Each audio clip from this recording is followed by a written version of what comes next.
All right, I'm not going to let this play any longer because we've got a lot of stuff to do. We've got a lot of stuff to get to really quick, and it's been a long time since we've even been here.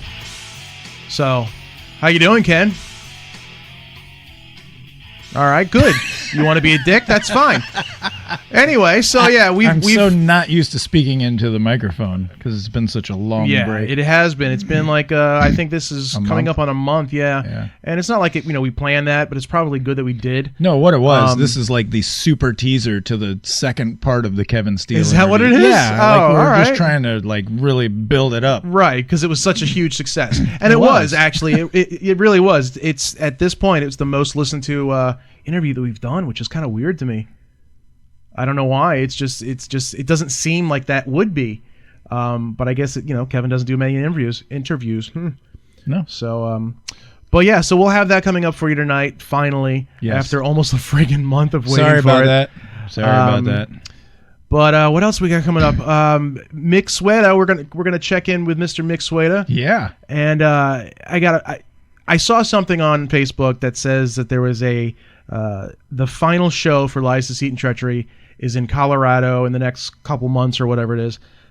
And I'm like, that's bullshit. There's no way that this band is going to break up. I have to find out what's going on. So we're going to check in with him in a little bit as well. You never know, man. I mean, Andrew and Jimmy are both playing with Lynch Mob. But everybody's playing with everybody these days. I mean, that sounds really bad. I know. We were just talking about Sebastian LeVar, as a matter of fact, being in like 13 bands as well. Yeah. So I mean, everybody is in all kinds of different bands, and so I don't see why this should be an issue unless there's more to it. It's getting crazy. Like everybody just plays with everybody else I know. now. Because like you got Pete from Black and Blues playing with Rat. Yes. You got who else was playing with somebody else? That's just every time I say it just sounds bad. Okay, I'm just gonna say one name. Alex Kane. Yeah. He's in 13 bands easily. You know, he does. He's like Shark Island, Little Caesar, Stars, Enough's Enough. Yeah. He's doing all that stuff and it's active. And I got a feeling that at some point in time there is going to be an LSD reunion. Oh yes. I hope so. I don't give a shit where that show takes place. I will go to that. Especially with all the stuff that Corey Taylor's been doing. Like live, yeah. It's like, all right, none of you guys know what this is, but you're gonna love it. I promise you. Yeah, man, so, I would go to that. I mean, I don't care where it was. I would have to go to that. Yeah, but So we're not gonna really mess around too much. We're gonna play a couple tunes for you, get the interviews going on. But first, I do want to say, I'm gonna interrupt you. Go right ahead. Because this is, I mean, it's not a segue, but it is. Speaking of Alex, one of the bands that he was in was Pump 5, which we have. Right. Gift. We'll get to that in 1 second, though. We'll get to that in 1 second. No, we will, but it was a good segue. Right, yes. No, it was, and we probably should have went right to it. But anyway, I just wanted to touch on a couple things quickly. Our buddy... Dwayne, what are you laughing at? Because you want to touch on something. All right, quickly. It's a very perverted show today. Sorry. All right, our buddy Dwayne Morano, opening up for Tesla, multiple shows. Yeah. So if you're in Washington or Raleigh, North Carolina, Greensboro, North Carolina, next month, late next month, Tesla's coming through. Go see them. He's got this guy named Brian Cole singing for him, and he's doing all the stuff. And they sound really good. Did you see what I posted? He put a picture up on Instagram and Facebook of him doing a little noodling, practicing. Yes, I did actually. On his N4. And I said, when you're ready to part with that, let me know. Give it to me. Yeah, one of his many guitars that he has there. Something else I wanted to mention is people are getting sick, man. You got Oz Fox, like I mentioned before. I posted online about his tumors getting bigger that are around his in his head. Yeah. Some of them have like where there are, if they're getting any bigger, it's like going to like paralyze parts of his body. He's going to forget things. That's just I too horrible, have something man. Similar to that, which I've had for years. I have a cyst in my brain. Yeah, but nobody cares about you. I know. That's bullshit. No, do you seriously? Yeah. I did not know that. Yeah, I've had it for years. I didn't know that. Doctor told me the same thing, neurologist. Yeah. He said if it grows, you will lose the ability for your eyes to look vision up or and look stuff like that, right? Yeah, so I was like, well, fuck, I can still see. So that's just crazy. Okay. Maybe you should go get that thing taken out. Nah, fuck it. Eddie Money, diagnosed with stage 4 esophageal cancer. Yeah. Eddie Money. He's not supposed to die. He's going to be around forever, right? You know, that's what it seems like. He's already been around forever. I mean, he's got his 2 tickets to paradise. He Ouch. should probably live forever. And what else I want to touch on really quick? Oh, Dead Daisies. Yeah. John Corabi out. Yeah. What the fuck? And Marco Mendoza. Oh, is he? Yeah. I didn't realize. See, I thought that was his band. I was just reading a sub. Did you see who is filling in? Or I did see taking over. Yeah. It's kind of weird to me. Yeah, I think so as well. I can't think of his name off the top of my head, but Hughes. Yeah, Glenn Hughes. That's right.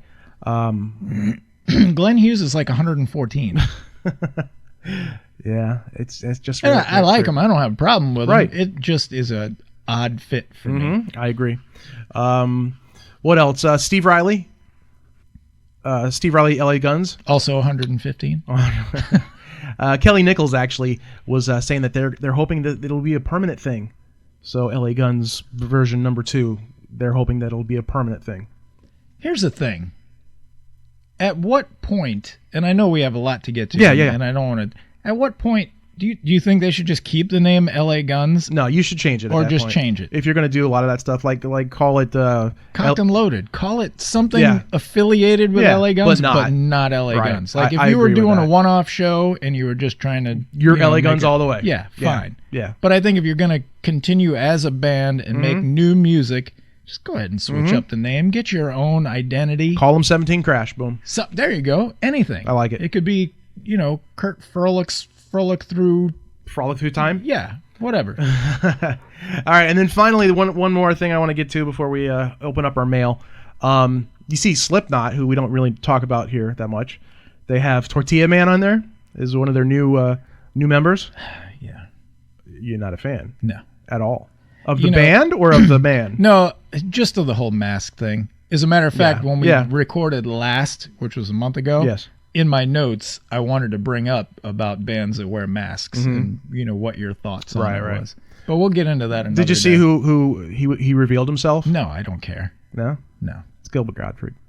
Oh, Jesus Christ. Really? Anything to keep Gilbert Gottfried in the friggin' news, right? I just want to say that the Slipknot guy is now me. I am Tortilla Man. That's ridiculous. Yes, it's stupid. So, anyway, all right. Well, let's get to the mail over here. Why don't you go ahead and open this up over here? Mail like postage, not mail genre. Exactly. Yeah. Whatever you call it. All right. You go ahead and open it up. The postage. Here we go. Let's see what it looks like first. It says Art to Frames on the front. It's glass. It does say glass on it. Again, this is a package that we got from Steve from Pump 5. And we've had it for about a month now, but we just haven't been able to get together to open it on the show. And here Ken is opening up the top. Apparently there's a box inside of a box. Well, sort of. It's like a tray. A tray inside of a box, which is probably better, seeing as how it is glass. Ready? All right, let's see what this is. Oh, I see a frame. Thus, Art to Frames. Shit. It's about a You ready? 2 foot by 3 foot frame. You got it in the frame? Oh, shit. Look at that. Oh, shit. It even says presented to the Monkey Business Podcast. Can you get it? There's a glare on it. I'll take a picture of it. That is fucking cool as shit. That is neat. That, you know what? It is a framed Pump 5 record with it's almost like one of those RIAA awards. A record award. Yeah. Right. But yeah, this looks really freaking cool. That is sweet, man. That is badass. What if I put it over here? Put it by the Pump 5 symbol and gas pump. The Pump 5 gas. Call that the Pump 5 wall. Yeah. I dig it. Put it right there. That is fucking cool. Yes. Thank you, Steve. That is awesome. Yes. That's really cool. Let's see that again.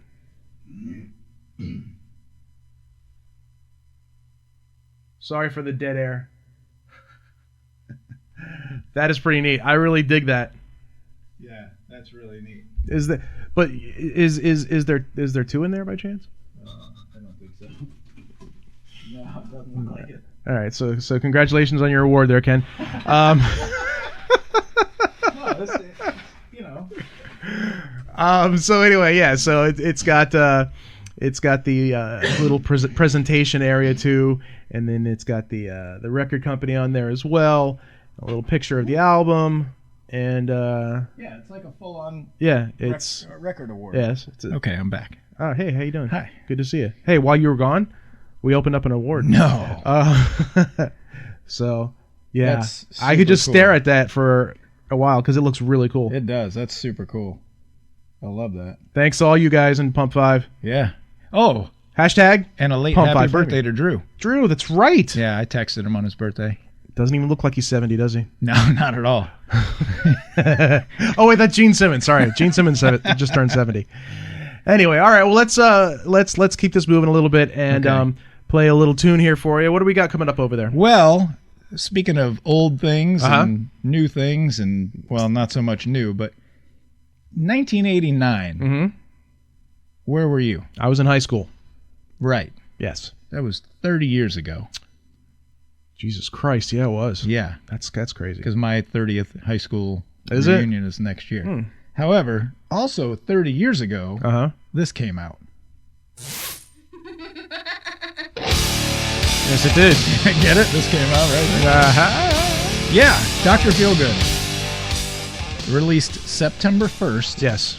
30 years ago. That's crazy. Right? This album could still come out today and still be awesome. Yeah, I'm just going to let this play while That's we fine. talk. But yeah, 30 years ago, Dr. Feelgood came Dude, out. I remember getting this at the store, coming home, listening to it in my room, headphones on, Mm-hmm. reading through the liner notes, and going through the lyrics as it's going on and all this other kind of Oh, stuff. yeah. And I did it probably 2 or 3 times, and I called my buddy Scott. I'm like, dude, what do you think of this new Motley? He's like, I don't have it yet. I'm like, you are missing out. I'll be honest. Motley Crue has been, like, they were the band to really get me into this genre of music. Like, that was, like, the first band that I latched Yeah, onto. yeah. And, like, Nikki Sixx to me was, you know, God. Yeah, no, I Back then. understand that. I remember buying Theater of Pain. Yeah. I sold same fucking thing. lemonade in my neighborhood so I could save up. Shut I your swear to mouth. God, man. And I went into Camelot Music with a sack full of change, and I'm like, here you go. Sorry, buddy. Yeah. I didn't give a shit. I got Yeah. it. But anyway, I forgot what I was going to say. 30 years ago. Yeah. Still drawing a blank. Anything else come out 30 years ago you're looking for? Probably. I don't remember. You don't remember your own damn segue? No. You suck. Golly, just that quick I got sidetracked. Play me a new song then. What kind of new song? Like a new, just came out song? Sure. Just play me something new. All right. The people don't want to hear the stuff that Okay. they've heard 30 times before. Well, look at here. the people, I say. Like, Although- both of them there. Hang on. I got to pull this up. Although this is new, it's from a band that was around 30 years ago. All right, we'll see. There we go. Okay, we can do that. All right. Well, let's play this whole song though, because it's good. I think you're Okay. gonna dig it. All right, let's hear it, right. and then we'll come back and we'll start up one of the interviews. I'm not sure if it's going to be Mick or Kevin, but we'll get something on here for you. All right, let's go. Let's Let's go. go it. All Let's right. go it. This is brand new from Tom Kiefer Band. It's called "The Death of Me." Check it out.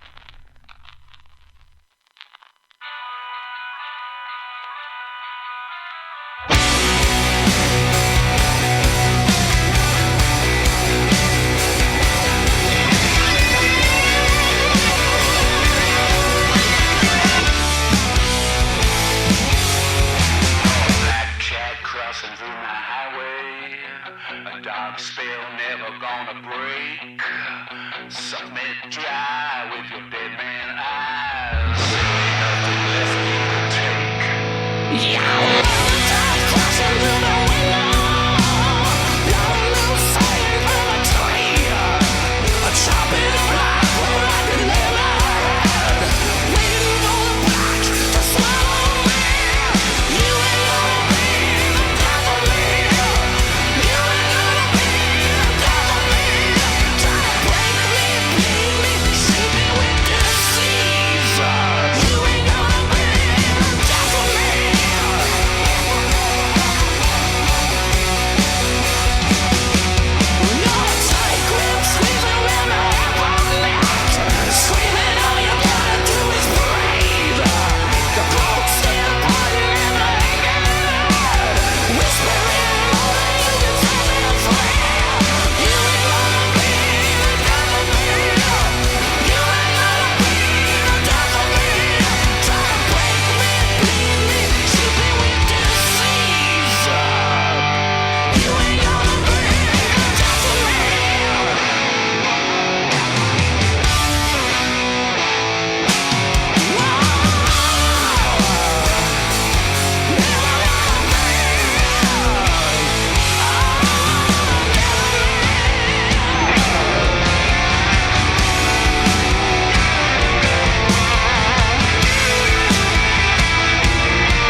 You know, I got to say, I'm kicking myself in the ass now for not going to see him on the Monsters of Rock cruise. That's right, I did go on the Monsters of Rock cruise. I couldn't say I didn't. I just realized that. I couldn't admit that I actually went on this thing because of certain things that were going on lawsuit-wise. However, yes, I did go. Anyway, I'm kicking my... You heard it here first, folks. I'm kicking myself... A year later. Exactly, almost a year. But I'm kicking myself in the ass that I didn't go see that. See him perform, because that sounded great. Well... Did you go see him that I didn't realize? No. Okay. No, but I heard him from outside. Okay. And it didn't sound like that. Didn't sound like that? That sounds like a great friggin' tune. No. The tune itself is great. Right. But what you're hearing, release-wise and what you hear live. Yeah, it's totally different stuff. But different still, things that you're hearing. Still, though, I thought that was a really good tune. And that's coming off an album that's coming out now? Or? Yes, it will be coming out. Do we know the name of it? I think maybe The Death of Me? Maybe. Maybe. I don't know for sure. It may be The Death of You? It may be. All right. Well, I dig that. I'm glad that that he's actually... I mean, granted, I haven't heard any of his solo stuff. Oh, really? Period. You didn't? I haven't listened to any of it. It's good. It's kind of one of those things is where like, I don't really want to... No, like I don't buy stuff on iTunes. Yeah. But for the longest time... Tom Kiefer's solo stuff was not on any of the streaming sites. Gotcha. And I was like, man, I really got to hear this. I think it's more along the lines of like Bret Michaels solo stuff. I don't want to hear it. You know what I'm saying? It's most of it, I agree with you. It's so. I think to me that's what it is, and so I just assumed, of course, different people, different things, but I just was like, this is going to be the same thing. Here's the thing with Bret. Okay, human being wise, not a nicer guy on the planet. Absolutely. But when it comes to Bret solo stuff, dude, stop remaking Poison songs. Oh my God. It gets to, I don't give a fuck if you have Loretta Lynn, Little Richard. I don't give a crap who's singing Every Rose Has Its Thorn with you. Stop it. Yeah, right. I mean, come on. That is very annoying when you hear that stuff over and over. Yeah. I don't need 97 versions of the same song. Mm-hmm. I don't need it. I don't care. I don't want it. And if anything, it's going to piss me off and I'll stop listening altogether. As much as I love cover tunes too, I can't stand when Poison does their cover stuff.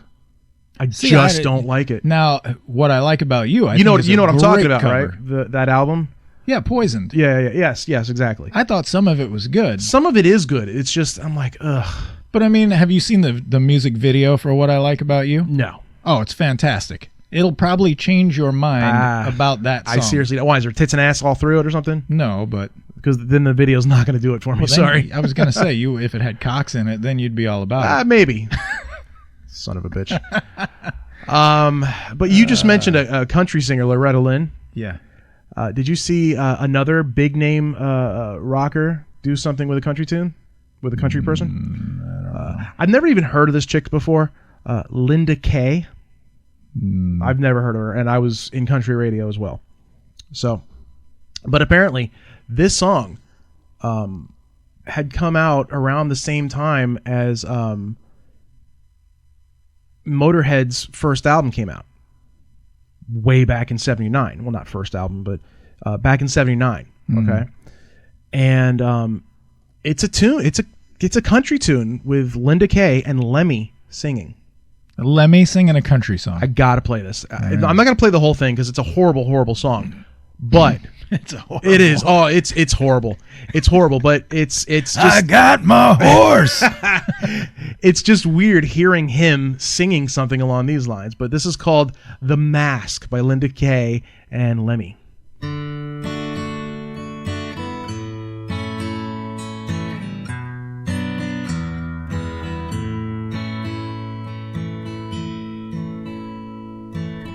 And so the wheel turns again.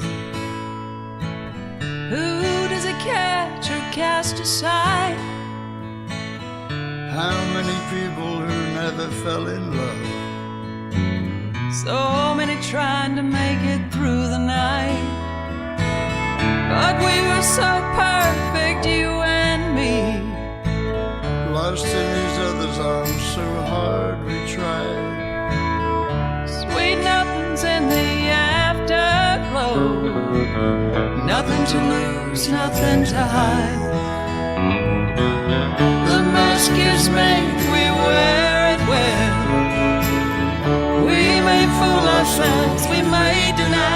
All right, let's be honest.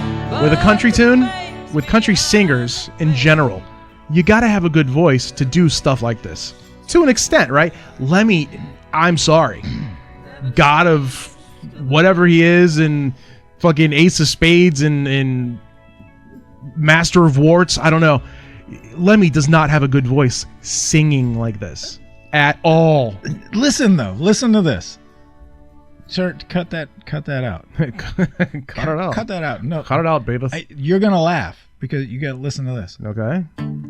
I can get to sleep. Oh my God, he does sound like it a little bit, doesn't I he? think about the implications of diving in too deep. He does. Lemmy is Colin Hay. Wow. When he started Holy singing, cow. yeah, when he started singing in his normal singing voice, the first thing I thought of was, holy oh shit, my he sounds God. like Colin Hay. But I didn't want to say that. I would rather play it so that you get the That's light bulb too, awesome. right? We need to dig deep into some Lemmy tunes to see if he ever did that. A little overkill. Too bad he's dead, man. Yeah, I'd no pay kidding. money for him to do overkill. Yeah, no shit. But listen to that. And possibly the complications, especially at night. He's got that overseas Worry little over bit of an accent, yeah. but he's got the same rasp. All right. Perhaps it's just imagination. And if I'm not mistaken, Colin Hay has a big wart on his face too, doesn't he? I'm not sure, but this makes me think of something else. If Lemmy can sing like Colin Hay, can Colin Hay sing like Lemmy? Maybe he can be singing for Motorhead. Nobody's left in Motorhead, are they? I think they're all dead, right? Yeah, I think. No, Mickey D's playing with the Scorpions. Well, I'm talking about Filthy Phil and all those other guys, the originals. Anyway, so yeah, no, you mentioned Loretta Lynn, and that sparked my interest to. That's pretty funny. play I thought that. you had that at the ready. At the ready? No, Yeah. no, I don't have it at the ready. However, she's actually releasing this now. Well, yeah, on a because she new can LP. make a little money right, off of Lemmy exactly. being dead now. Right, and I think it's horrible, and she looks. The picture of the two of them together looks photoshopped, horribly photoshopped. It probably is. He looks like he's drunk. Like, what am I doing here? Yeah. So that means Lemmy's what do you call that? Turning over in his grave. Yeah. Yeah. Jesus. That statue at the freaking rainbow's gonna crumble. Jesus. Good God. All right. Well, speaking of crumbling, apparently Lies, Deceit, and Treachery is crumbling, and I'm just so aggravated about it because I really hope this is not accurate information. I know, right? Because I mean, I saw it, and I saw the poster that Mick. Like maybe by final show, quote unquote, he meant final live show of the year of this year. I'm hoping, because that's what. Well, then again, that's what Saigon Kick did too. They did the final show. And Jason was like, it's just the final show of the year. And then, nope, it wasn't. Totally wasn't the final show of the year. I guess maybe we'll get the scoop. I'm looking for Mick. Is he on the line here? It is I. Hello, sir. How are you today? Oh, I'm very, very, very well. Three That's varies. Not even all the varies I have. I was gonna say 3 varies is pretty big. Yeah, pretty big day. All right, pretty big day. pretty big day. What happened? What happened in your day today? Talk to me about your day. What is the day in the life of Mick Sweda? Maybe we'll get into it. All right. Well, I want to get straight to the point here. What is this horseshit nonsense about the last show for the band? Okay, I'm going to put you on with my wife. She'll handle it all. She's my media director. Is that how it is? No, Andrew's in a lot of different bands, Right. and Jimmy's in other bands, and there was a lot of talk about making a record, and there was very little doing it, and I've got things I want to do and places I want to go musically that are different from this. And to be honest with you, I sort of got tricked into joining this band. You guys probably don't know the story, but when Hot Summers broke up, and there was a lot of really nasty stuff that went on with that. There was a long period of time where we didn't talk, and when they finally, meaning Shane and Jimmy, got a hold of me again, they tricked me. They said, look, we just want to play Cheap Trick's In Color and Black and White album, knowing full well that that's like one of my Desert Island records, that I'd do anything to play those songs. And they fucking tricked me into coming in, and I came in, and that's, we were doing that, and then we realized there was no viable way to make that happen. So then it was, well, let's play a couple Bullet Boy songs, see how it goes. And so it was the slippery slope that ended up in Lies, Deceit, and Treachery. And so, I was fully ready to make a record. I was sending Andrew songs and doing everything I could to sort of propel that thing forward. But, when you're in 3 other bands or more, it's very difficult to make a record, So I kind of just wondered what the hell I was doing. And, I'm not the waiting around type. I moved on. So that was that. But I planned on playing the shows. And today, Andrew sent out an email saying that he was no longer in the band. And so now we've all got flights to go to Denver, and Andrew's not going. Ouch. So, yeah, the plot thickens. Yeah. Yeah, I'm looking at his message right now, and which, as of today, I'm no longer working with the band Lies, Deceit, and Treachery, which means I'm no longer working on their record. Lots of work on the horizon. Thanks for being interested. So yeah. Yeah. So I'm not sure. I've reached out to him and he hasn't called me back. So right. Not sure where he's at. Well, I'm sure where he's at with regard to this, but. Again, I did my best to sort of keep this thing going, and, I think there were some bitter feelings when I finally said, well, I'm done waiting around to do this. If I'm the most interested guy, the guy that got tricked into it, if I'm the most interested and I'm supposed to be the most enthused about it of everyone, right? Then, no thanks, man. Yeah, no, it's hard enough. You guys know it's hard enough. Everybody has to be pulling in the same direction in this business. If there's one guy that's a passenger, you're fucked. Yeah. No, I totally get that. So this Wolf Fest thing, it's not like this was already scheduled. This isn't just happens to be you wanted to play your final hurrah here. This just happens to be something that was scheduled, right? No, this has been scheduled for months. And Andrew, when I split the band, agreed to play it.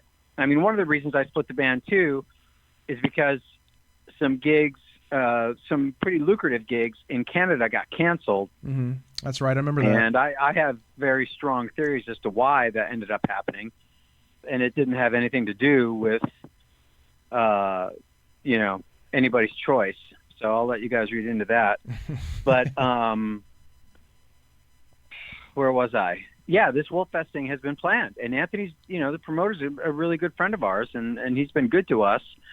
And this is pretty fucked, to be honest. So, damn. Not sure, not sure if we're going to make it out there, or if things are going to get resolved, or if we're just going to, be able to make it. So, what was the response from Lonnie and Jimmy?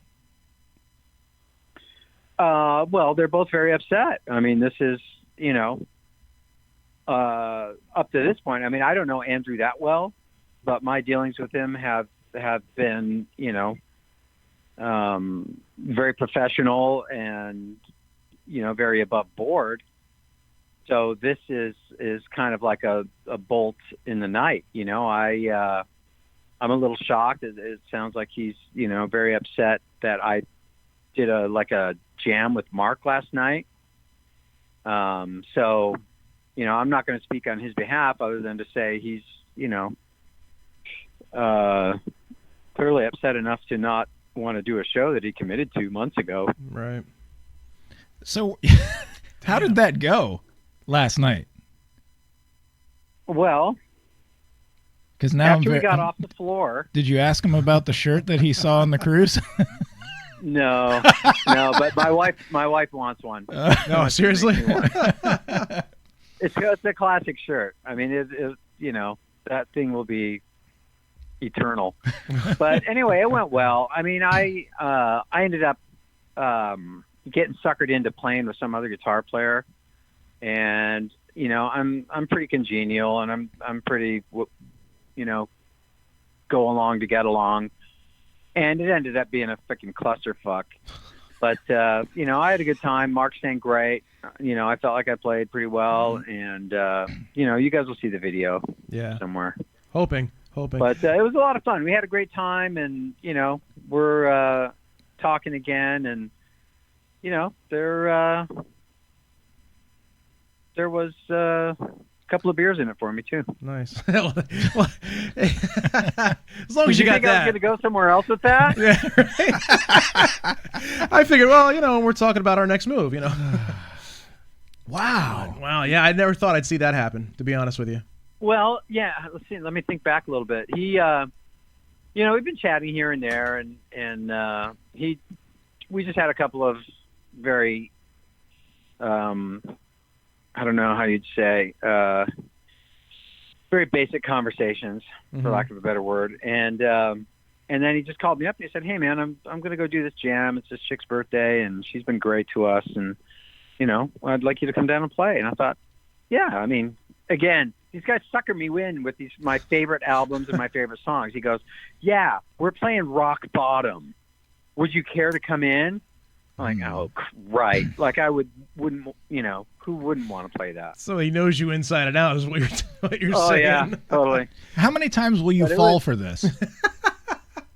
Well, I don't know. Somebody's saying that they want to play Heartbreaker, so, I'm in.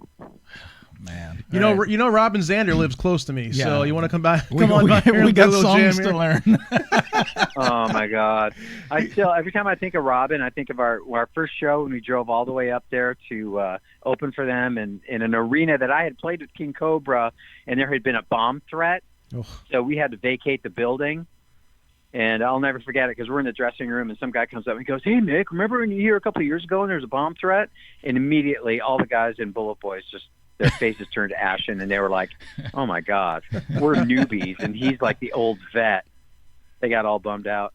But anyway, Robin's standing outside his dressing room, right? And he's got the little silver flask, and he's just kind of sipping it and looking over at me with that way that only Robin can do. That was just a great image. I loved it.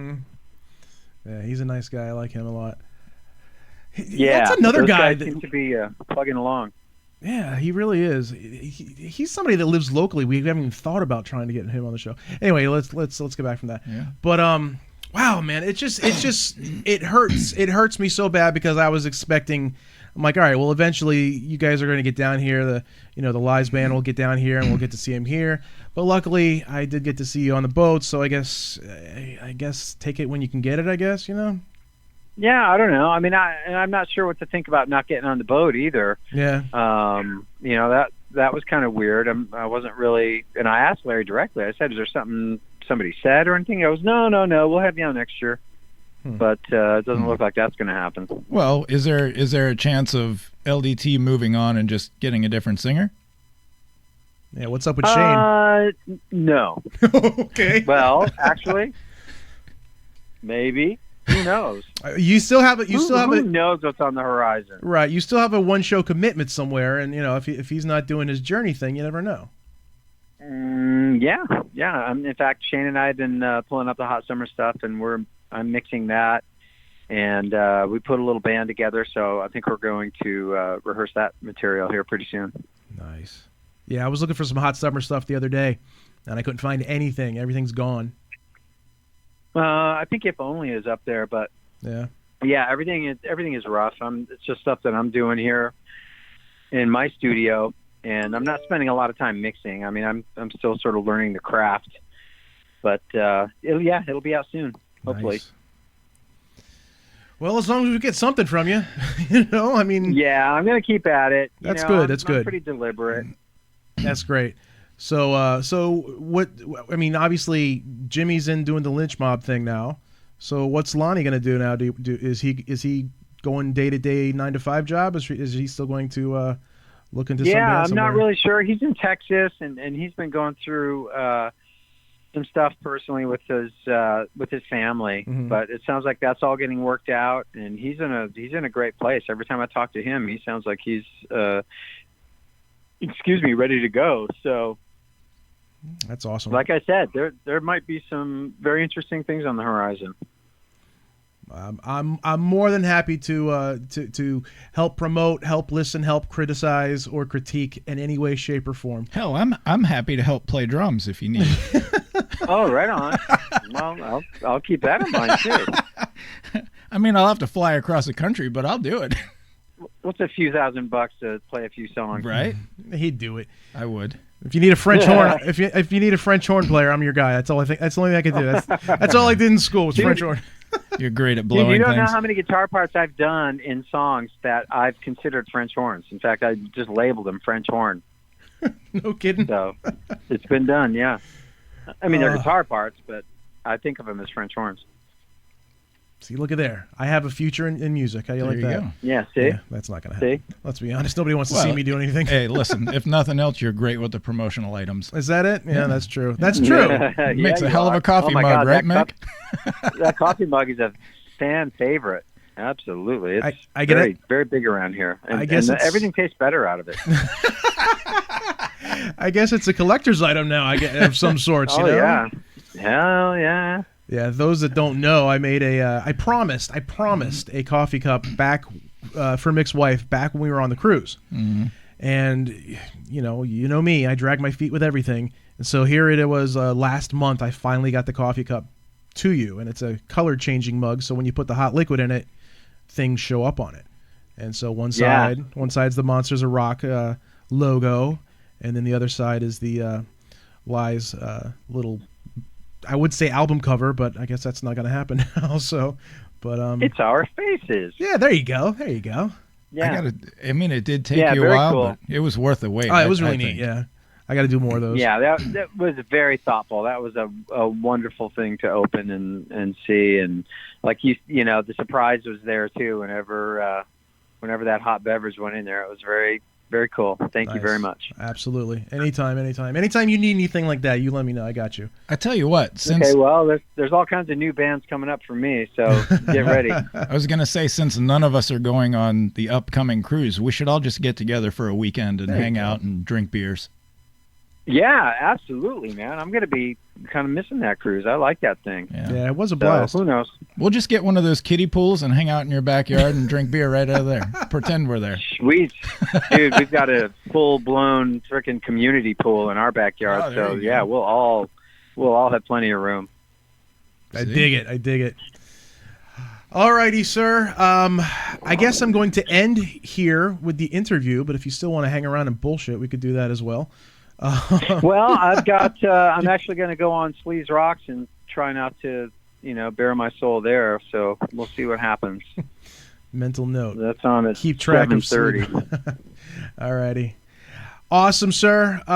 Well, again, I appreciate everything you do, and it just sucks that it ended up that way, but I hope something can rise from the ashes.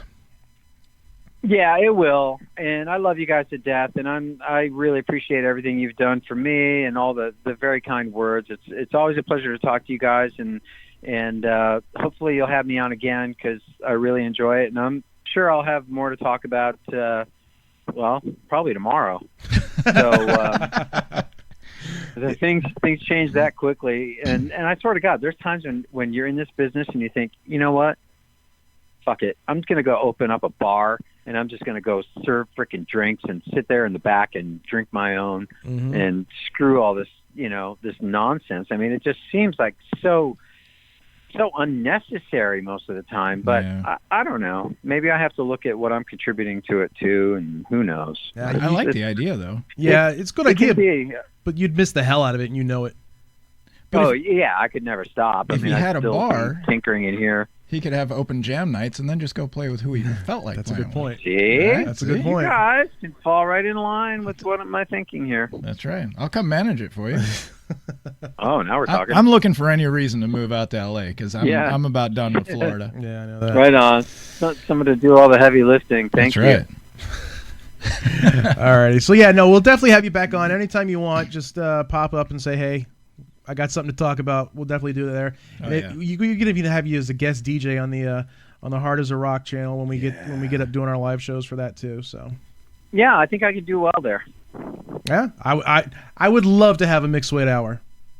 I could. You I just could, playing your- learn you some stuff. Yep, you just talking about your stories, playing some favorite tunes. I'd love that. That'd be sweet. Yeah. Right on, boys. Well, All let's right, do buddy. it. Sounds good, my friend. We will talk to you soon, and good luck with everything. And don't get in too much trouble with Sleaze Rocks. Yeah, no kidding. Thanks, guys. All right, love you. All right, Take thanks, care, Mick. buddy. Talk to you soon. Bye. Bye. All right, so let's switch gears a little bit here. Now, during our little absence, August 9th had come and gone, and that date was a day that will live in infamy in my heart. It was the day that the new Spread Eagle album came out, Subway to the Stars. Yes. And it's an awesome disc. And as a matter of fact, if you check out the site, check out the Podbean, check out the Spotify, we're going to be doing a new feature. Mm-hmm. And we're just going to call it Track by Track. And in this case, we're going to actually go through and... Did you make that just now on the fly? Isn't it very... it's very imaginative, isn't it? Yeah. And descriptive all at the I same like time. Track by Track, Spread Eagle is how we're going to do this. Let's leave the colon out of this. Aha. You just did. But anyway, yeah, so what we're going to do is we're going to go through and basically just tell our opinions on every single song on that album. Right, but we're going to do it track by track. Track by track. Yes. Exactly. See, you got it. You caught on. All right, see? All right, so we're going to do that, so check that show out here on the channel as well. But in the meantime, we've got this tune, which is a shared favorite of ours. Not only do we like it, but Ray West himself likes it. So that means that you have to like it. Right, it's true. And it's kind of soft and harmonious. It's very good. And good. I like It's it. called Solitaire. Check it out.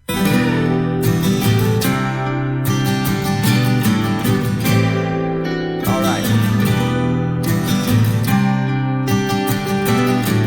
Hey, sister ballroom dancer, good time romancer. Don't let the money man take your love away. She says I don't feel no sorrow. Sometimes I gotta beg, steal, borrow. Wish I could turn back the hands of time today. But you know the time don't kill the pain. So I'll take a little charity and I'll be on my way. Yeah. If I have to deal my time, I don't care. Deal my solitaire. If I have to live 1,000 lives, I don't care. I'll deal my solitaire, solitaire.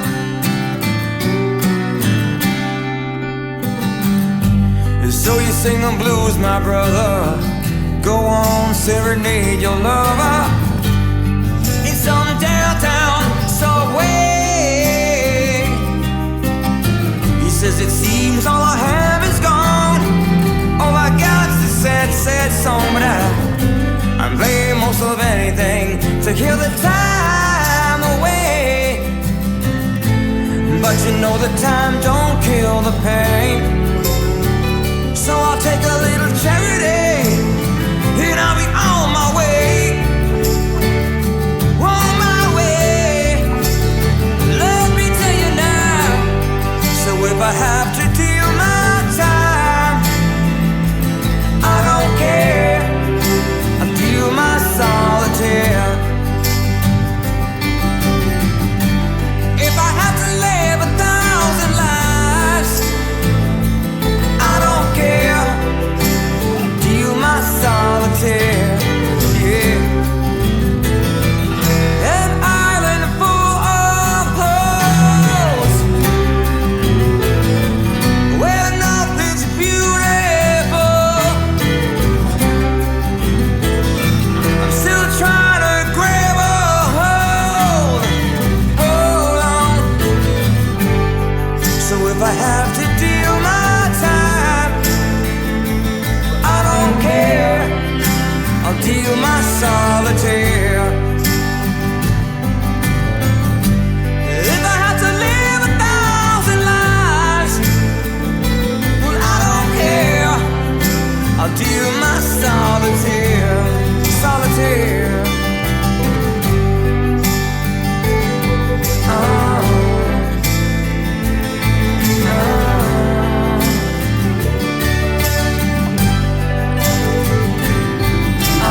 he's got such a great voice for having just being able to go in the two ranges, like the mellow stuff like that, and then the screaming stuff that he does, the singing like that. But we'll get into more depth of that on the other show, track by track. Track by track. Come on, man. What else you gonna call it? I don't know. I like it. Just leave it the way it is. I dig it. All right. Anyway, so here is the long-awaited, Jesus Christ, from a month ago. A month. Was it August 17th? No, July 17th. I don't know when the hell it was. It was a long time ago. But everybody's been waiting for the second part of the Kevin Steele interview from Roxx Gang. Yes. And Mojo Gurus. Yes. And this is actually going to pick right up where the last one left off. So if you don't remember, then go back to the past show, listen to it, and then come back to this show. And it is on Spotify. It is. Yeah. And you know what I think I'm going to start doing is upload the full interview only to YouTube. We could do that. I think I should. We probably won't get banned from YouTube. That's exactly. But for something like this, that's like an hour and a half, right? It was long. It was a long interview total.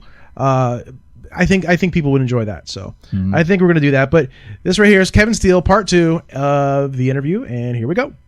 When did you decide to quit? To put the nail in one and continue on with the other? Well, it finally got to the point where Roxx Gang was just so associated.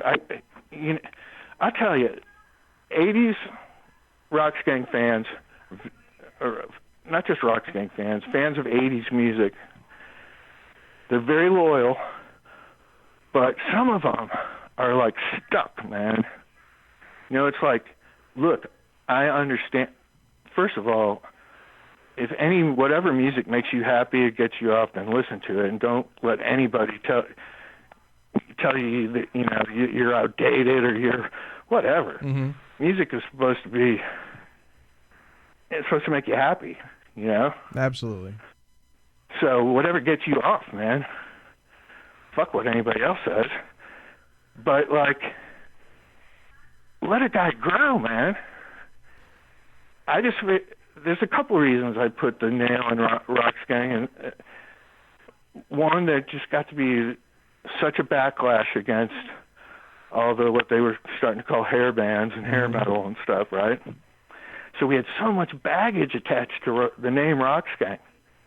No matter what kind of music, by now we were really going off into this, blues rock direction, and Roxx Gang, hair band, right? Yeah.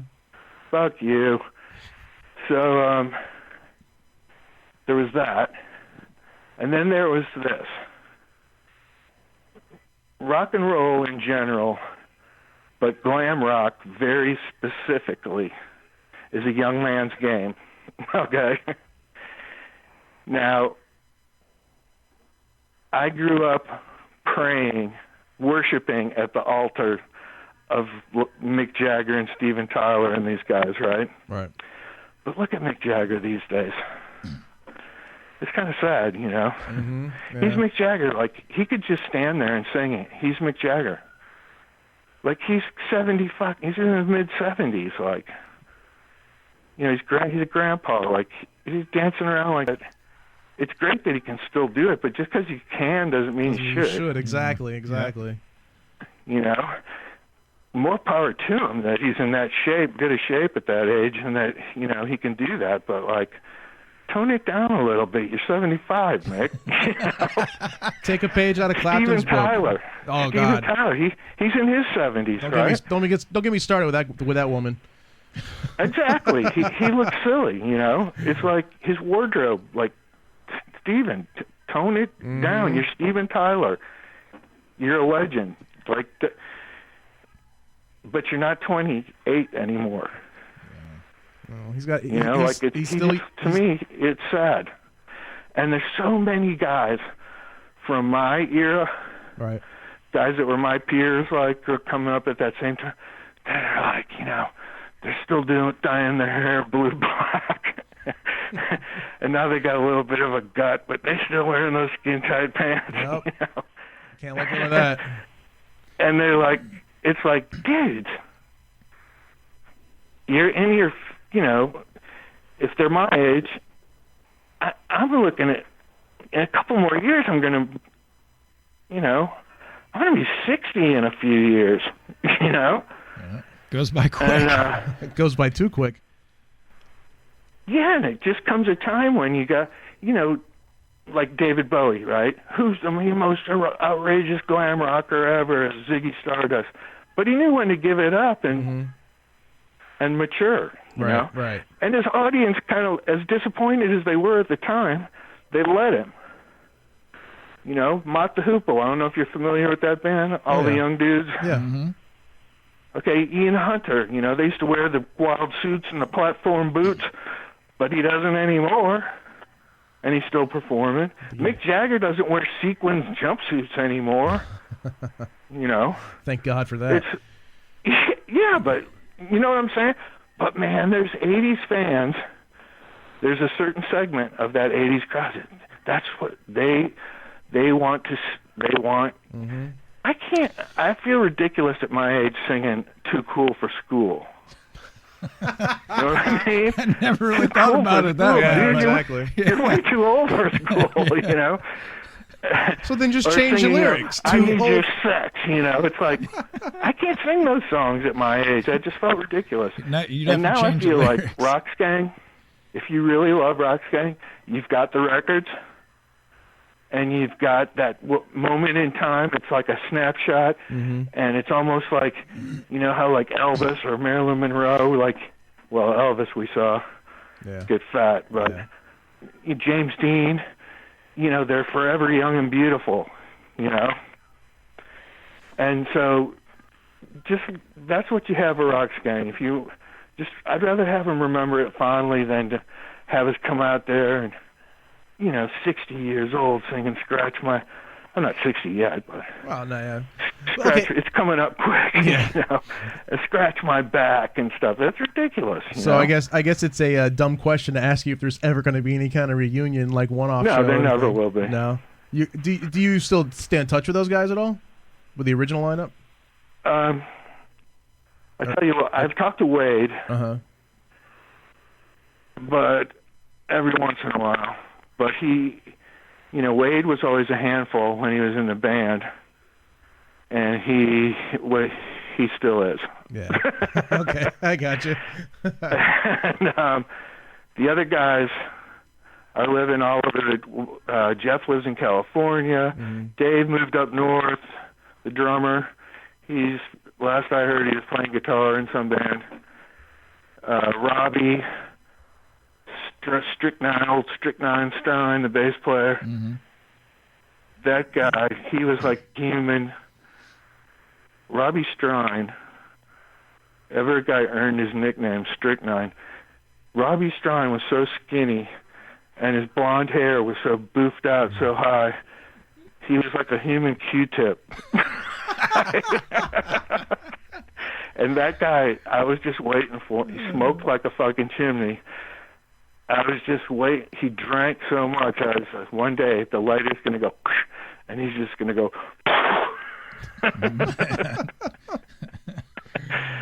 I don't know what he's doing. I heard one time Mojo Gurus were playing at the Capitol Theater, opening up for Johnny Winter, and we had done our set, and I went out the back of the theater and was in the parking lot by my car, and this guy goes, "Oh, here's Robbie Strine used to be my neighbor. I've got him on the phone right now. You want to talk to him?" Wow. And somebody told me he was playing in a Jackal cover band. There is such a thing? Wow. Okay. Jesus. Jackal and cover so, band. In recent years, I was approached to... We put out a couple of compilations. Right. Roxx Gang, Last Laugh, The Lost Demos. It's even got some recordings that me and Eric made. And there was a box of rocks that was 2 CDs and 1 DVD. Mm-hmm. And F&A Records put them both out, right? And my old band members, now you got to understand, remember that me and Eric started the band, and my brother managed it, and we put all the money in the early days, and our band was poor as shit. That was another thing. You hear about bands who move out to California to make it. We didn't. we really could not. We didn't have the money to. Oh, I know you. Yeah. You guys had to steal back drumsticks from a little kid from high school. Exactly. And then the Jeff and Robbie and Dave actually got a letter from a lawyer one time, and they were trying to sue me for putting out these records and using their pictures. But what they don't understand, like, I am Roxx Gang. I own Roxx Gang. I hate to think of it as a business, but I'm the CEO, and I fucking own their likenesses even. Right. And they should just be thankful that anybody even, like, I'm happy that there's even still an interest in Roxx Gang. I still play the album all the time. I mean, the first one. I still play that thing on I don't want to say a regular basis, but almost a regular basis. Yeah, I do too. But the point is they should be happy too that I'm keeping their name alive. Absolutely. Agreed. I made a little bit of jack, but I'm not getting rich off these things. And I guess they think I'm making money or something. And they want a piece of it or something, but even if you are, they left the band, whether it's on their own or if they were forced out, they're not there anymore. So, Well, I got a cease and desist, and I threw it in the fucking garbage can, and I was ended. Well, I mean, the way I look at that, if they're coming after you for some money for this, that means they're not working hard enough at what they're doing. That's a good point. Right. So I've really no desire to get together with the original members. I guess not. Now I've had offers where they said, "Look, we don't care who's in the band. If if you're the singer, you can use anybody and call it Roxx Gang." Right? One time I had remember those guys, Pretty Boy Floyd? Yep. Yeah, they contacted me one time and they go, "We'll learn all the songs. You don't even have to come to a rehearsal, and then we'll meet up." And our agents got a whole tour mapped out. And, That's great. They were going to be Roxx Gang, behind me. Yeah, that was going to be one of my questions. Like, if like, say the Monsters of Rock cruise called you up one day and was like, we'd really love to have Roxx Gang play on the boat with, they always have like 30, 40 bands play. Yeah, I've had so many people, like, it's so flattering. The people, they beg me, man, please, I never got to see Roxx Gang or something, And I hate to disappoint them, but it's not going to happen. Zero interest. For all those other reasons too. I just don't feel comfortable. I would just feel ridiculous singing Roxx Gang songs at my age. But now you still do Racing with the Devil, though, right? Or is that but we totally reworked it to a rockabilly song. Yeah, but that's the only one that you guys do now, right? Yeah. Yeah. And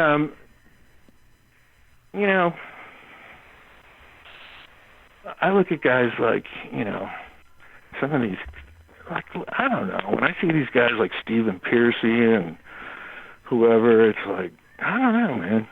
It's kind of sad. Yeah. To me. Just to me personally. Yeah, no, I see your point. I mean, I totally get your point. But, earlier you mentioned Kicks. Now, that band still today sounds as great as they did 25, 30 years ago.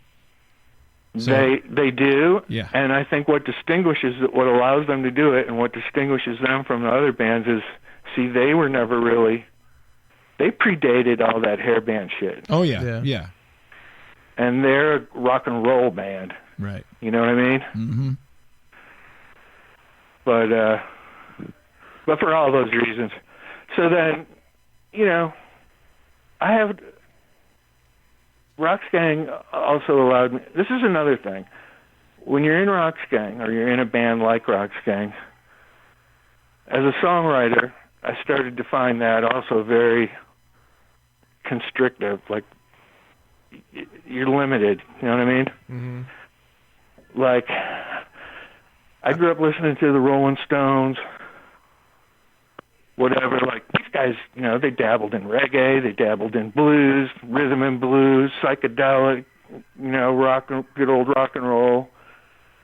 As a writer, I find that a challenge to write in different genres, and I find it essential. I find it, otherwise it would just, for me personally, I find it too boring to just stick to like a, you know, scratch my back formula. Right. You know what I mean? Yeah, you can only come up with a thing on how to call your what to call your penis a couple of times. You know, I mean, I don't know how to word that the correct way, but it's like I noticed it on a couple of tunes. I'm like, okay, let's talk about that again. Okay, let's talk about that again. So yeah, no, I totally understand what you get. You know what you're saying. And so in Mojo Grooves, I found I was able to write, you know, like our last album is called Gone, right? And it's called Gone for a reason. Gone for a couple of reasons. I like when song titles or lyrics have multiple thoughts behind them, Right. like Gone in rockabilly vernacular. You know, like, man, that's real gone. You know, it's crazy. That's gone. But it also, the Mojo Grooves, I think it was my farewell with the Mojo Grooves anyways. Mojo Grooves, gone. Really? Yep. And, you know, on this thing I wrote rhythm and blues, I wrote psychedelic, I wrote rock and roll. You really need to get a copy. It's actually the best. You know, I've had the good fortune. I worked with Carl Kennedy. I worked with Beau Hill. I worked with Jack Douglas. Jack Douglas produced our Mojo Grooves album, Shakin' in the Barn. You know who Jack Douglas is? Right. Aerosmith's produced all the early cool Aerosmith albums. Probably most famously, he produced John Lennon. When he was working on that album when he was shot. He engineered a New York Dolls. He produced a New York Dolls later when they reunited. Cheap Trick. His list of bands reads like the Hall of Fame. Yeah. You know. Didn't get along with him at all. I worked with Tommy Henriksen, who is Alice Cooper's one of Alice Cooper's guitar players in the Hollywood Vampires. Oh, no kidding. Okay. He produced a couple of songs. Him, Johnny Depp, and Joe Perry. And I worked with Tommy Henriksen. And I've had, you know, been blessed to work with some great producers. Yeah, Jack Douglas. What a fuck. I've never been so excited about a project going into it and so disappointed coming out. Jack Douglas, I still have a lot of respect for his work. How could you not, you know? I've got to separate the work from the man, the art from the man, because as a person, he was a prick, and I did not fucking get along with him at all. He was fucking a jerk. And, wow, I have nothing good to say about him. I guess not, huh? Okay. And it was miserable to work with him. And Somebody so, please call Bo. and so after that, you know, we've been doing it so many years that the album that followed that was called Who Asked Ya, right? The Mojo Grooves, Who Asked Ya? Right. And I just got together with our longtime engineer, cat by the name of Jody Gray. He works at a local studio called ProStar. And the band and him produced Who Asked Ya? And then for this last album, see, I feel it's kind of like a swan song for me, because it's like I wrote every song on the entire album, words and music. I did there's horns. I did the horn arrangements. For the first time ever on a Roxx Gang or Mojo Grooves album, we had a string section on one of the songs. I arranged the strings, and I produced it myself. And I will put it up sonically to any album that I've ever made. Okay. And I just thought, you know what, this just feels like a good time to get while the getting is good. So are you done totally with music, or is this just the beginning I don't of know. I another get chapter? together with Vinny all the time, my bass player. Vinny was in Roxx Gang in the final years, and he and the entire span of the Mojo Gurus. Right. And we write songs, and I've got about 2 albums worth of songs that I'm sitting on. But I don't know, man. I'm very discouraged with the music scene these days, especially local. I've never been, back in our day, at the height of Roxx Gang, Tampa Bay was like in one of the top 10 markets for rock and roll, Yeah. These days, I don't even pretend to know anything about the local music scene these days, as far as the young bands go. I'm not a huge fan. I've got an open mind, but I'm not a huge fan of a lot of new music. Yeah. I don't think there is any local bands anymore. Right. And here. I was never really a big fan. Yeah. I mean, nobody ever even did anything from this area but like us and Sabotage, And yeah, you're right. But people don't. I think I got sidetracked, which I get sidetracked very easily. But when we started this conversation, I was talking about the first for our band. Like, I'm telling you, even before Sabotage, we were doing all original sets. Nobody gave us any fucking credit for that. When we got signed here, nobody gave us any credit. Fans did. The people were behind us, but like the press, we never got behind Roxx Gang. So looking back, do you think if you changed your image back then that you would have gotten more, more I think love? it would have definitely helped with the I know there was a big conflict with the radio with our look, and but like, dude, rock and roll is totally about freedom and being yourself, expressing yourself. Yeah. Like, I'm going to change. I wasn't about to fucking change my look for anybody. Well, it just rubbed me the wrong. It's just so contrary to what rock and roll is about. Right. And had you done that, the fan base you had may have jumped off the wagon. The ones you did have, because of the way you were, would have jumped off. Yeah. You're jumping over nickels to pick up. Yeah. A lot of Roxx Gang fans cannot accept the Mojo Gurus. It's a different time. It's a different time, like you said it's before. It's a different time, and it's a different time for me, Yeah. I'm a different... Right. I'm not the same person I was when I was... Right. I was like 25 when our first album came out. Yeah. Okay. God, now you're making me old. Once I actually sit down and think about the time schedule there, but... And I wish you would really... I'm going to send you... give me an address or something, or some way to get you our latest album. Awesome, yeah. Gone. I would definitely do that. I appreciate that. Well, you're still local, right? Yeah. Yeah, I live in St. Petersburg. Oh, okay. Yeah, we're right up the street, so we'll just meet up and have dinner one night. There you go, yeah. I mean, if you're cool with that. I live in an old house built in 1925. When I in Roxx Gang, I was living in Largo, Florida. That was in Pine Brook, right? Yeah, how'd you know that? I was going to ask you that because one of my best friends lived back in Pine Brook Estates, and somehow I heard that, you and your brother, I think, had the house in there. And I used to get on my bike and ride around the neighborhood thinking that I was going to catch you guys rehearsing or something. I mean, I don't know what I would have done. At the height of our success, we had like runaway girls would show up at our house. I came all the way from wherever, Muncie, Indiana. I just want to be like the girl in the Scratch My Back video. That's when you're, are you 18? Man. Sign a waiver. Yeah, right.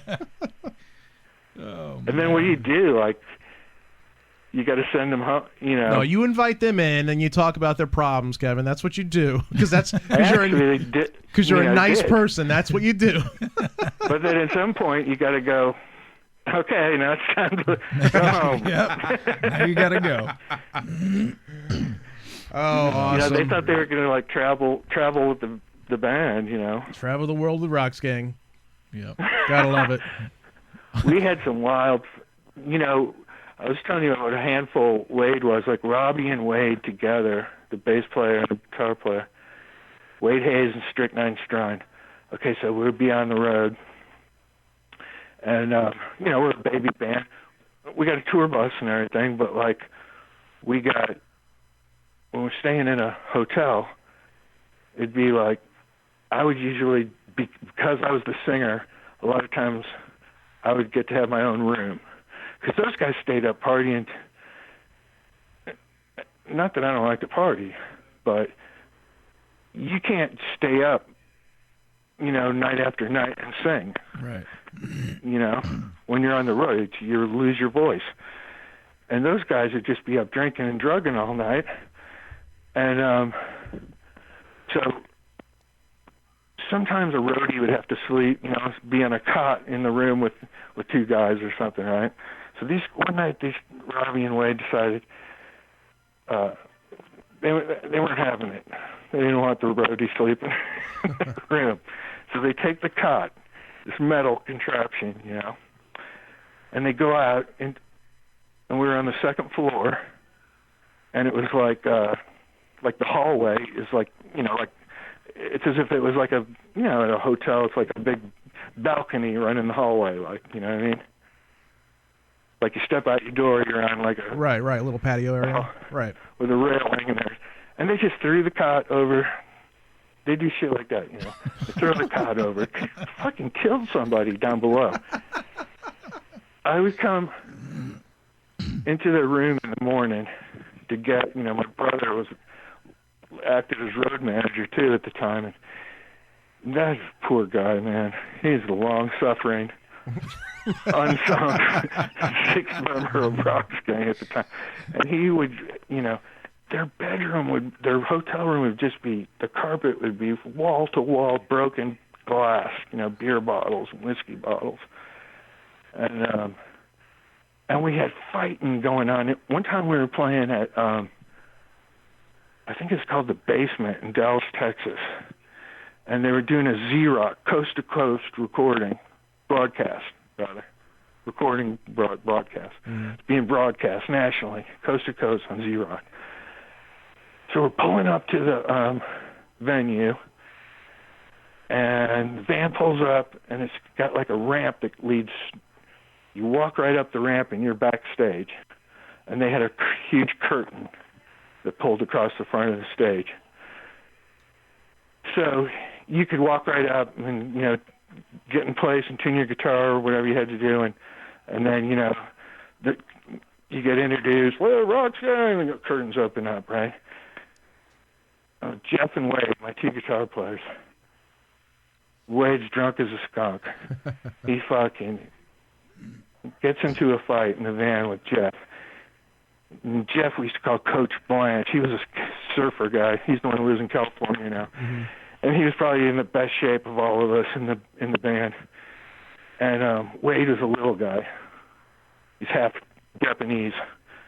And I watched him. I was looking right in his face as he cocked his arm back to punch Jeff. And I seen Jeff looking at him. I seen Wade think better of throwing the punch. And he turned and swung and punched the window, right? Jeez. And this guy's crazy, man. His knuckles are all swollen up. We got to play in 5 minutes. He's fucking actually crying, and we're going on stage, and he's just drunk, and he's crying, and his hands hurting. Roxx Gang! Curving him. Race with the Devil. Guy played the best show of his life. Oh, nice. One time when we were recording in Los Angeles, we were at the Whiskey, and he went in the bathroom and he punched out a towel rack one time. A towel dispenser, I should say. And those were some of the best.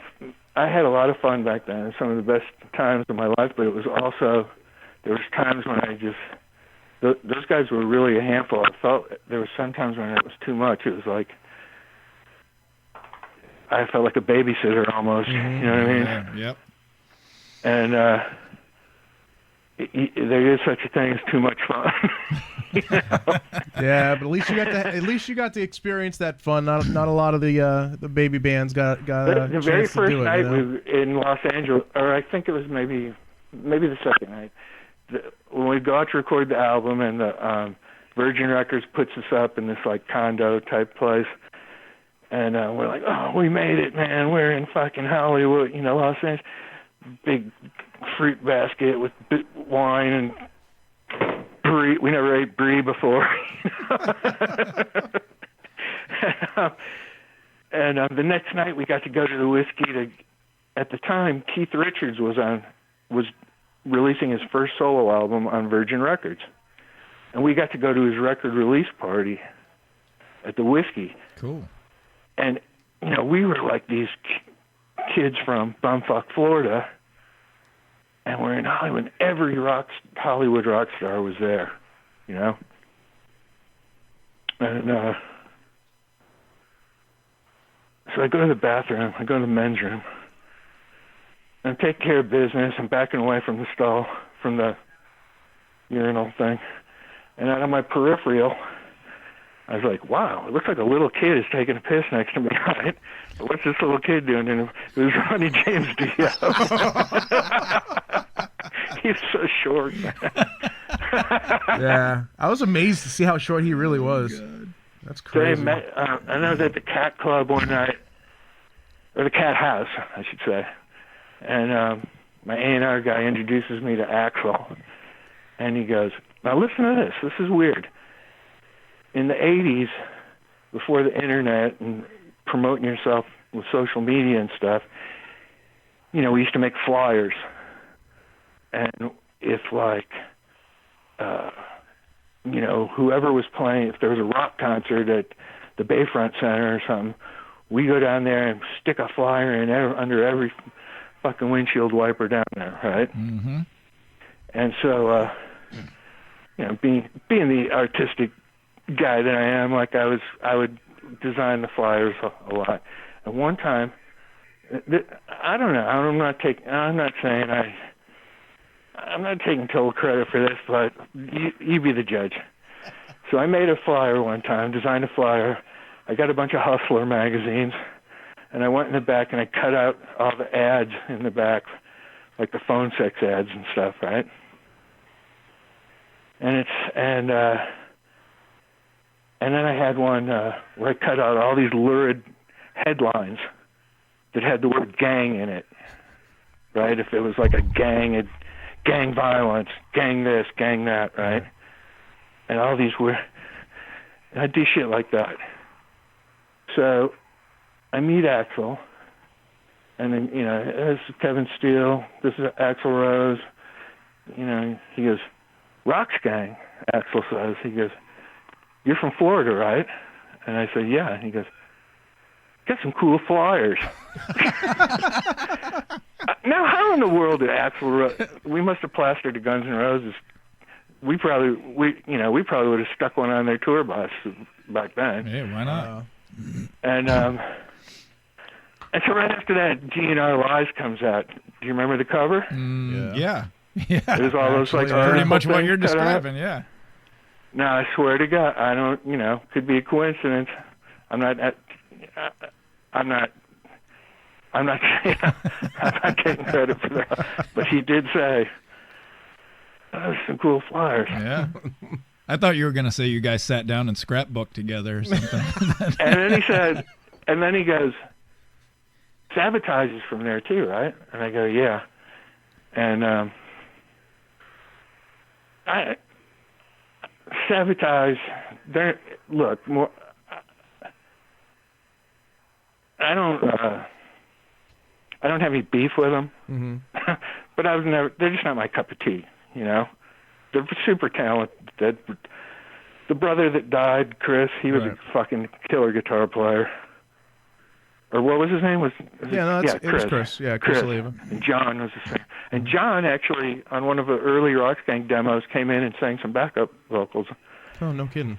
And then Johnny Middleton, their bass player, there was a band, Eric and I, before we became Roxx Gang, we had a bunch of stupid names. We were called at one time Victim, right? And Johnny Middleton was the bass player of that band. Huh. And do you ever, when you're driving up to Tampa, and there's that drive-in theater, if you're heading north, it's on the left, the Tower Theater? Yeah, and yeah. There's a white tower. Right. It's I don't think the theater is actually there anymore, but the tower's still there. Right. Next to where the dog tracks. Well, we went there to take some promo shots one day. Right. Victim. Me, Eric, Johnny Middleton. I had some drummer named Roxy Wade. Used to tie scarves all over his drum set.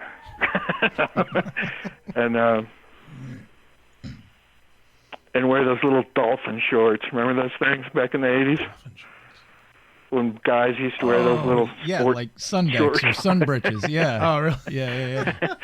What the fuck? How fucked up is like, not only were we growing our hair and wearing guys were wearing half t-shirts and little shorts. It was like, how fucking fun. My grandfather used to, my mom died when I was like 8, right? I don't want to get into details, but my mom was actually murdered when I was 8. Yeah. And that's one of the things that set me off into music, is because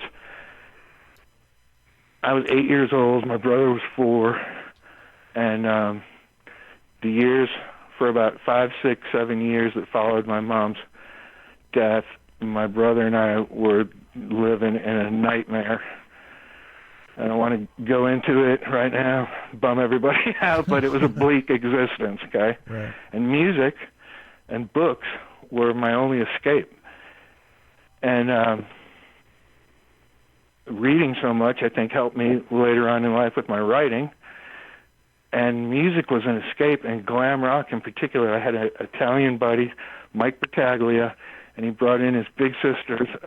He brought Mott the Hoople, Mott, Lou Reed, Transformer, and David Bowie, The Rise and Fall of Ziggy Stardust, and Spiders from Mars. And I go, oh my God, these guys look like they're from fucking outer space. And it was an escape for me. And I always think I had some kind of music.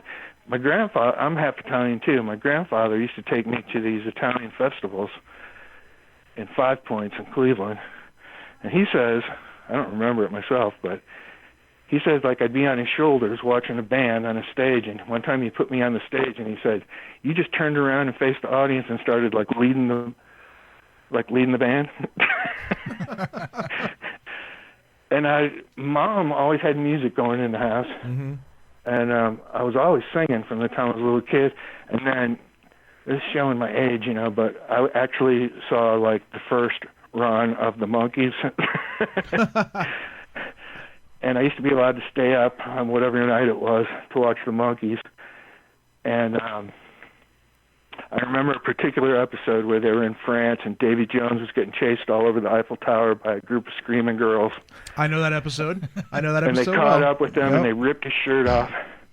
And I said, I'm going to be a rock and roll singer. So Davy Jones from the Monkees is who we have to thank. Because I'm going to be completely honest with you. I've always said this in the first interview I ever gave.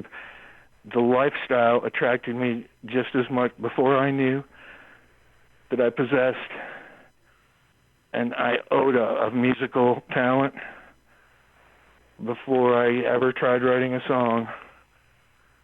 And I play harmonica. I know about 3 chords on a guitar. I would never play it on stage. Terrible. And that's one of my biggest regrets in life, is I never learned to play guitar. But I was just, it was the lifestyle. Who would want to fucking live in monkey headquarters and ride around in a monkey mobile with 4 of your best friends, you know what I mean? and girls, I like girls from a real early age too. Yeah. I saw how many girls they got, and I was like, oh my God, this is it, and the whole lifestyle and the clothes and just everything appealed to me, growing up. And it was just as much that as anything else is what drove me. Yeah. Swear to God. And so, yeah, that was my initiation. So what you're saying is Davy Jones. What you're saying is you really always wanted to be a short Englishman that rode horses. No, I didn't say that at all. But the monkeys, that's apt, right? Monkey business. Oh, see? I see what we did there. I was up to monkey business way back then. See? You knew about it before we did. Too much monkey business. Kevin, I would love to listen to your stories all night long. I really would. We got to meet up. Yeah, we should probably meet up, have a drink or two if you do that, and maybe some foods, and we can talk about more stories. I'd love to hear some more of your road stories.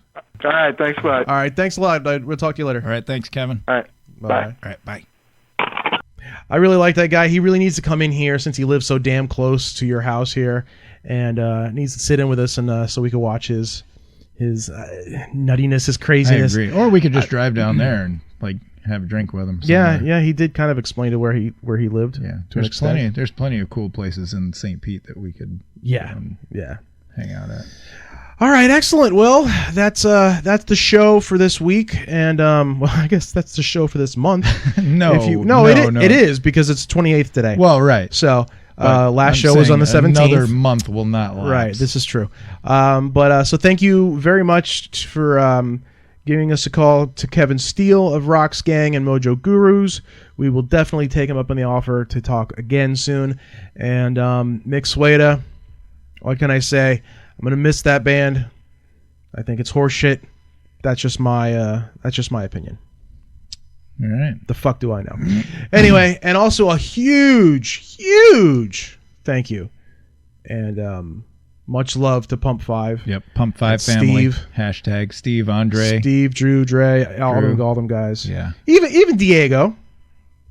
I know. However, Diego wore the monkey business shirt. He was sporting that stuff left and right. So I give big ups to him as well. He did. So So what we're gonna do is we're going to end the show here with Fight Song, which is a tune from Pump 5, and you could also check out the shirt that Steve is wearing in that music video. Yeah. So go to pump5band.com and you can check out that video. Or just go straight to YouTube, type in Pump 5 Fight Song, and check out the video. Actually, check out all their videos on there. Everything. He's got a very sweet T-shirt on. He does. You just have to check that out. We should get a couple of those. Nah, they're probably cheap. Yeah, anyway, all right. Fall apart. So we'll see you next week, and I, as usual, don't have any idea who's going to be on the show next week, but we'll see you then. Sound good? Sounds good to me. All right. Don't forget. Maybe we'll get more mail next week. That'd be nice. Yeah. I have to set up a P.O. box. Don't forget, Track by Track, Spread Eagle. Yep. Go check that out as well. Subway to the Stars. And we'll see you next week. All right. Adios. See you. Never grow up, never get old. Fight for the life that you want to own and do what you want. Be what you want. Always someone gonna tell me that I can't. Try to keep me down, step on my plans. You best quit. It's all bullshit. In my whip says I'm gonna go all the way. I'm the only thing that's standing in my way, and all this ends right here today. 'Cause I wanna fight, stand up and prove that I'm right. Surrender, never give up, ever please shine bright. 'Cause I'm gonna fight. Never give up, do what you're told. Never let the devil get a piece of your soul and do